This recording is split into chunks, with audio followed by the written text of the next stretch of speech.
continue our night on, we'll be hearing from our keynote speaker, Samantha Fuszara. Samantha, with a master's degree in teaching English to speakers of other languages from the University of Southern California, Sam has worked in the English language field for 10 years. Through her work serving communities in California and Arizona, she has worked with students from over 30 countries, ranging from ages 8 to 80. Currently, Samantha is serving as an English language specialist and structured English immersion department chair at Empower College Preparatory High School in Phoenix, Arizona, preparing English learners for post-secondary education and beyond. Samantha is an educator, a mom, a gardener, a veteran to the United States Army, and a giver to her community. It is my honor to welcome her tonight as she presents to us Begin with the End. Thank you so much, Mariah, and thank you for having me. Let's begin with the end, the first slide. All right. Slide, please. Culture is the widening of the mind and of the spirit. Jawa Herla Nehru. My name is Samantha Fuszara, and I began my journey into the English language world in 2008. I was volunteering at a library in my community that provided reading programs for Burmese refugees. That experience ignited my passion for working in multicultural settings, and I focused my educational path towards English language learner populations. Fast forward through a tour in Iraq and finishing my bachelor's degree, I moved to Los Angeles, California in 2012 to complete my master's in teaching English just because of other languages. And there I began my career as an English language educator. I have worked in the private and charter schools, language schools, and community college. I currently reside in Phoenix, Arizona, and there I have been working as an English language specialist for the past 3 years, encouraging all language learners to go to college and change the world. When I taught adult learners in college, one of my most favorite student presentations I have ever had was from a former engineer from Iran. He presented on how a calculator works and how an airplane goes into the sky. Now, don't ask me how that actually works, but what I took away from that experience was how much everyone brings to the table. We just have to be at that table to have that conversation. One of my early mentors in education taught me the value of constantly growing and learning as an educator, because the world is always changing, and so are the students. The students from 20 years ago are not the same students as the generation that fills the classroom today. And this includes this increasing number of international students that are becoming a regular part of the American education system. So in this talk today, we will walk through the journey that a language learner takes who is adapting to life in America. By the end of this, I hope to have shown you the upward progress that international students go through from the challenging transition of living somewhere new to fulfilling the expansive rewards of becoming a multicultural student and individual. Additionally, I hope to show you how to support your students through the different stages of that journey. So let's begin with the transition. Slide, please. Nothing can prepare students for the change that will occur when they leave home for the first time, with or without their parents. The transition into any new place is life-changing, and it can be challenging. I have talked to many students who have described this time as a shock to the system or even depressing. But on the other hand, this is a moment in their lives which will forever shape who they will become as people, as world participants, and as future leaders. Slide, please. I have never moved or been forced out of my own home country. So I have asked two former students of mine to share their experiences in order to give a name and a face to what I am presenting. Yaming is a former student of mine. He is from China and moved to Arcadia, California in 2014 in order to study in an American high school with the ultimate goal of attending American university. Desange is a current student of mine. She is a Rwandan student who relocated to Arizona as a refugee several years ago. I asked each of these students what were the three hardest parts about the transition into American life. Slide. Yummy shares the three hardest part about moving to America and studying here were the language, the loneliness of a new place, and the culture shock. Chinese people really like to work together. There is more of a feeling like you can count on one another. Americans are more independent and their thoughts are very different. My whole life, I just studied for the good grades and because my family made me. When I moved to the United States, I realized domestic students studied for themselves. Slide. Desange shared the first thing was language because it challenged my mind and my brain. I struggled a lot to the point where I would be mad at myself for not knowing, but also it made me learn faster because I wanted to talk to people. The second hardest thing was the treatment. I wanted to play with other kids, but they would go away from me and call me names. It was very hard for me. You get lost trying to please people in the name of wanting to be included. The third thing is the food. Most people welcomed us with meat and seafood, and I am vegan. I do not eat that. So when I was conversing with them about their backgrounds and how they overcame a lot of these feelings, they were very open and honest about the struggles they had and the struggles that many people hold inside and cannot release out of fear or the inability to put the words to it.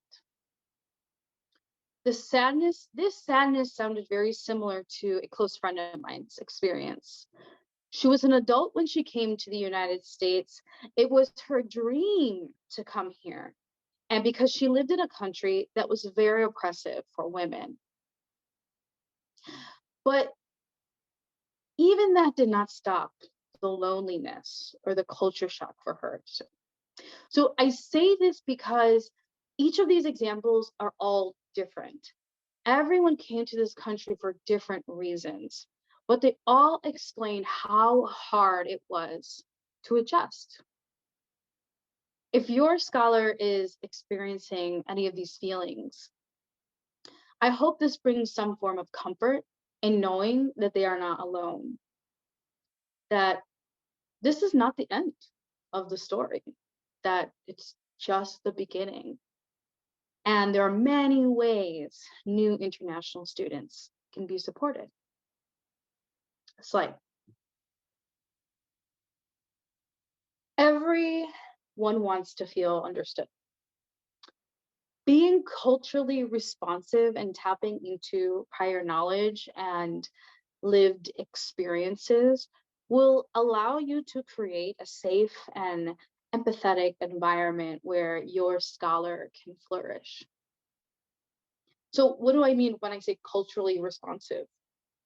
Well, Shiroki Hali coins it like this: to be culturally responsive means to honor the words and values that students bring from home and that they are not a blank slate. Equip students with the tools necessary for success and utilize established and recognized resources that help support validation, affirmation, building, and bridging. This looks different within different environments. So first, let's talk about the classroom. Being culturally sensitive in the classroom enables scholars from other cultures to be open and comfortable learning and growing. Geneva Gay says, when academic knowledge and skills are situated within the lived experiences and frames for reference for students, they are more personally meaningful. They have higher interest appeal and are learned more easily and thoroughly.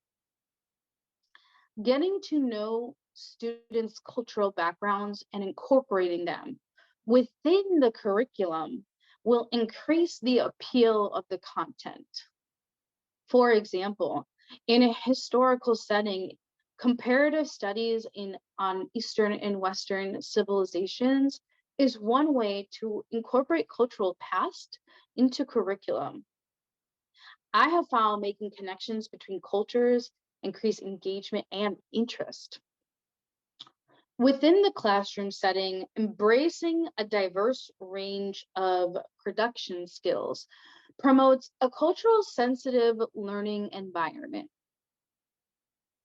When students first transition to schools and life in America, speaking and writing may be intimidating. The overflow of English and the demand to produce it can be overwhelming. As educators, allowing students to choose their form of expression may provide a comfort that is needed in order to open up. For example, utilizing group work for a class assignment will allow students to lean on one another for support in areas they may still struggle in, like spelling or content-specific vocabulary. To add to this point, find students' strengths, allow them to showcase their abilities rather than focus on their areas of growth. This will naturally increase their confidence in the classroom and in the learning process. So that was the home, the classroom. Now we're going into the home. So the next area to demonstrate this cultural responsiveness is in the home. The home is the safe space. Home is where I feel most comfortable. And I'm sure many people share this sentiment. Home should be an environment where everyone can come to the table and break bread. When the home is multicultural, it takes a bit more work, but it's worth it. As a homestay, expressing a willingness to understand your scholar, allow newcomers to take in and adjust to their new chapter of life with ease. Lifestyles, traditions, and food are all important aspects of our everyday lives. Become familiar with each other's lived experiences. This will require being an active listener and learner. Be sensitive to the journey of the student. This is a period of building trust. Allow that to happen without feeling transactional or obligational. You are the one to answer questions, to advocate, and to fully immerse your scholar into American life and culture. Show them your favorite things about your community. Incorporate them within your family life and learn from them about theirs. The community at large, outside of the home and the classroom, is the overarching community. Outside of class, international students should seek others who have experienced similar changes.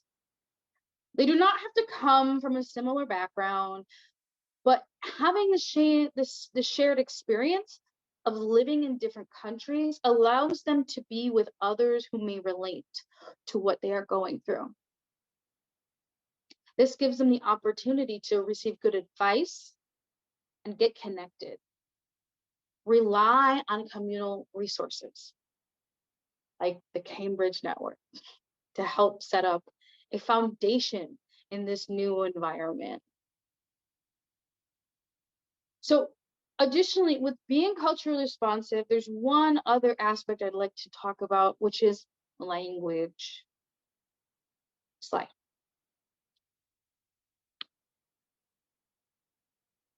Language is powerful when you are able to name a thing.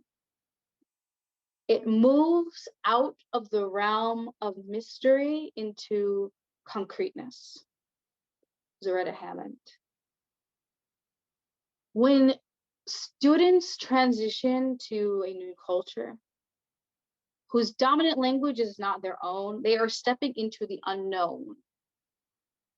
They are also tapping into their greater potential. Being multilingual enables you to see the world from different linguistic and cultural perspectives. So how do we support students? In the classroom, there are so many ways to seek the power of language and development. And for the sake of time, I will focus on vocabulary and communication styles. Vocabulary is the gatekeeper to a depth of knowledge. How it is taught is important. Context matters. It is the bridge between the learned knowledge and new information. Therefore, teaching vocabulary is the best step to developing English proficiency at an academic level that is needed to be achieved. It is not enough to just teach vocabulary through a dictionary. Teaching English learners how to use the words and interpret their meaning is how words become concrete in their long-term memory. I always recommend that scholars connect new words to their native language as well. Even if they are not familiar with their words in their mother tongue, this helps them bridge new information and expand their overall understanding of both languages. See, the power of language is not just to learn another, it is to embrace all you have. Additionally, language is not only words, it is unspoken as well. Communication styles are different across the world. Understanding and preparing for diverse communication styles, language is not just words. According to the 55-38-7, so good with numbers, formula, 55% of communication is nonverbal. I use my hands a lot, as you can tell. For example, in many Latin American cultures, engaging in active participatory and multimodal discourse. This is contrary to many traditional American classroom expectations. This leads many to believe Latin American students appear to be loud and antsy. Additionally, Asian students tend to communicate with more indirect or implied communication. This is contrary to the very blunt and direct way of American culture. None of these styles of communication are preferential over another. They're just simply different. Take time to learn, grow, and participate in cross-cultural communication. It is the key to connecting with others in a multinational setting. That means getting to know the people around you, fostering and creating relationships with others. In the home, understand that everyone comes to the United States with the varying levels of English proficiency. Figure out where your scholar is on their language learning journey and communicate with them and their teachers on how you can support them at home. Everyone's needs are different. And that is why the connection between school and home are so important to getting a full picture of the students' language development and learning needs.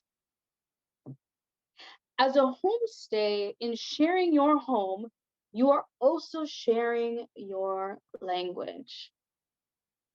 Students can only learn so much at school, especially when English classes are usually 60 to 90 minutes a day.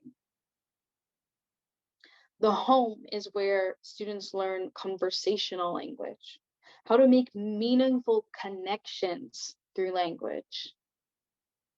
Take advantage of that. Seek out opportunities to showcase your community. When I worked at a private school in Arcadia, California, the English language department hosted a newcomers summer program. In this program, we focused on fun. We were fortunate enough to be in the fun capital, Los Angeles, California. In this program, we held intensive language classes, but the focus was really to help the students become familiar with their new environment. So we took the train to a theater and we watched a show. We walked the Hollywood Boulevard Strip and took all the pictures of the stars. We went to a contemporary art museum in downtown Los Angeles and then took them out to eat in our favorite spots. Showing your international student the best of where they are will allow them the opportunities to utilize their language skills and see the benefits of being a part of their new community. So that leads me to my next part, the community. There's no quick fix to language proficiency. Contrary to what some language learning apps may claim. But immersing within a community is definitely a way to jump right into that culture and language. Outside of school, international students should find clubs and hobbies. Most cities have city-run sports, clubs, and events that are often free or low cost. Continuing hobbies that were begun in their home country, or take this opportunity to try something new. This is a new chapter. Take a chance. Slide. So in the end, we live in a world that is so globally connected. That connectivity is only increasing as we continue further into the information age. The end goal of living abroad and within a different culture is to become a well-rounded, productive, and sensitive global citizen.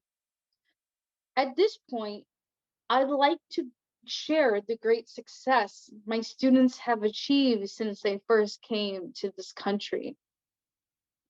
Yaming has recently graduated from the University of Washington and has moved back to China to begin his professional career. Desange is going to graduate this May in the top 10% of her class and attend Arizona State University next school year. Both of these scholars have achieved what they've dreamt of through hard work, tears, and overcoming obstacles that were thrown in front of them because they were language learners. Slide. Desan shared, the reward from moving here was finally speaking English. I have also learned to accept myself and not feel bad for being different. And now I can cook and I enjoy my own meals. Yaming, slide. My independent skills improved a lot. I can think of a problem in a diversified way. I have jumped out of single way thinking. My eyes are more open. I also do more outdoor activities. Both of my former students have reached their first peaks in their lifelong journey, which has just begun. They have reached a level of English proficiency that has allowed them to excel in their academic lives.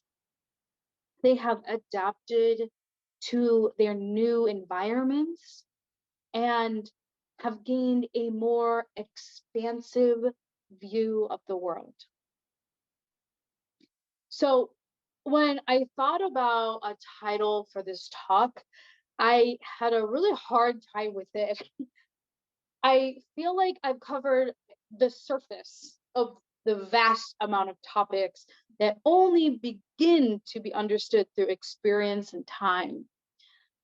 So I titled it with Begin with the End because I would like all language learners, stakeholders, and actually everyone, including myself, to begin a new chapter or a hard journey to begin with the end in mind.